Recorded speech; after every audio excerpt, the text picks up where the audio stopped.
Now, again, like I said, I don't have them practice a lot. Things we go over, I make sure that they pay attention to what we're doing and the importance of it. But as you see, when they get into this little competition they're going to have, every time they pull the rifle up and ready to shoot, they take it off safe. And when they drop it, they put it back on safe. I was pretty impressed with that. It's kind of like I did my job as a dad, properly teaching his kids correct, safe procedures when handling firearms. First up is my youngest son.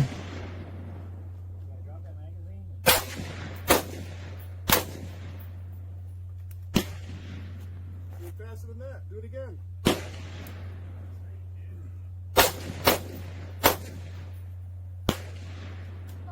Keep going until you're...